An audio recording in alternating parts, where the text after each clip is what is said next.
So today's video is a little bit different because in today's video I'm going to be sharing with you the top 5 features added in the Minecraft Pocket Edition 1.1 update.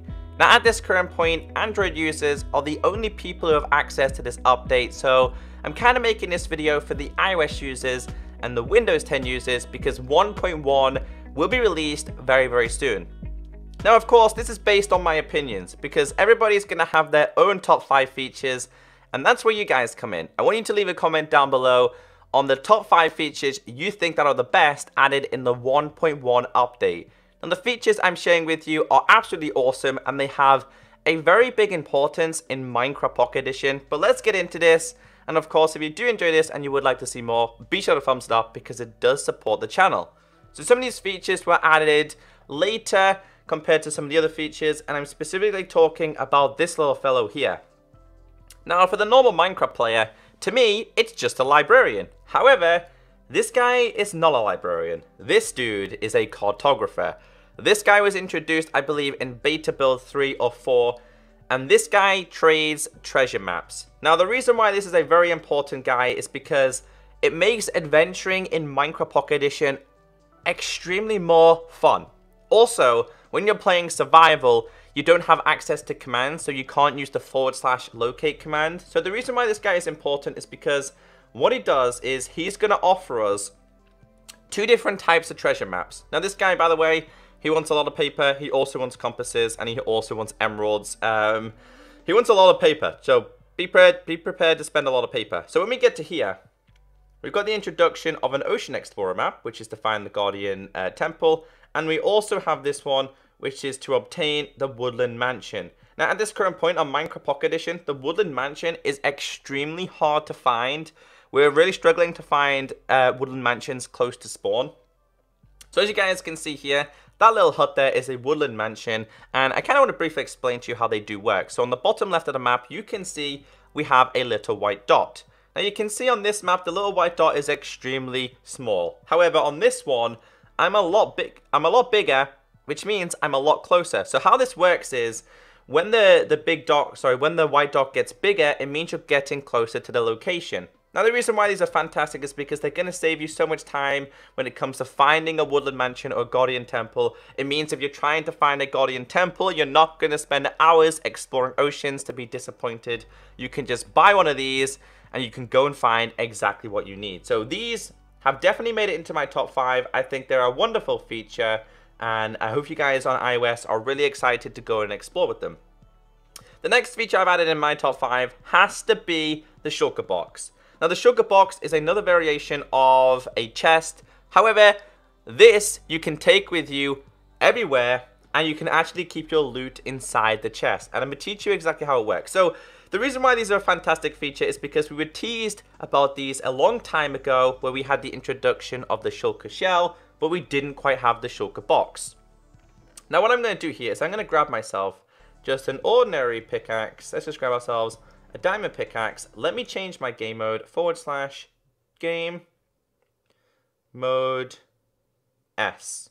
The reason why is because when I break this, alright, what it's going to do is it's going to break the box, which means all the items I have inside there are still in there, which is so useful. Now, the reason why these are useful is because they can be useful for creating houses, because you can stack lots of items in them, meaning that we have more inventory space. They're useful because you can stack adventurous tools. So, for example, if you're going exploring, you can put a crafting table in here, you can put a furnace in there, coal, torches, etc., which frees up all of this space to grab materials. So, they are definitely and have to be one of the best features ever introduced to Minecraft. Not just talking about Minecraft Pocket Edition 1.1, just Minecraft in general.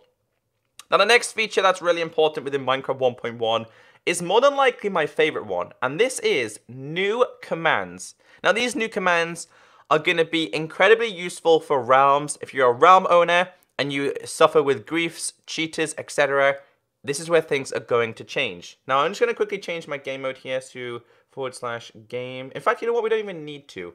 We don't even need to. So basically, the most important one that's been introduced is the game rule. So if you do, hold on, it's kind of froze there. If we do /game rule and do space, there is a multiple amount of game rules that have been added. Now, the things that have been added is do fire tick, do mob spawning, do tile drops, mob griefing, do entity drops, keep inventory, etc. So, two of the most important ones that I reckon are going to be the best have to be the mob griefing and the keep inventory. So, for example, if we do game rule, mob, griefing, and we set it to false, this means, if I show you as an example here, the likes of a creeper, when it blows up, it's not going to blow up the whole terrain. So if you see here, the creeper's... Oh, I died. I died. But as you guys can see there, the creeper blew up, but it did not destroy any of the ground whatsoever. And of course, in realms, sometimes a big issue is that people lead creepers to people's houses. Now that's not going to be a problem. So I think that's an absolutely awesome feature. Along with that, we've also got /game rule keep inventory, and then we can do true. So we set this to true. Basically, when you die, your inventory will not disappear. So what I'm going to do here for an example is get blown up by a creeper, and my inventory should still be my inventory. As you guys can see, I've still got the same things there. So it means that people can't kill people in realms to steal their items. We've also got fire spread, I believe, the game rule fire spread. So let's do /game rule. Let's have a quick look here. Space. Have a quick look at these. We've got fire damage. You can have fire damage off. You've got fire spread, I believe. Do fire tick. I think that could possibly be it. Let's have a quick look here. Let's try this. /game rule. I think it's fire tick off. Fire tick. And then false. No? Oh, wait, there. Do fire tick. Okay, let's try this. Do fire tick. And I think it's false. I think this is the one I'm talking about. But I'm going to do is I'm going to try and get myself a flint and steel /game mode. See?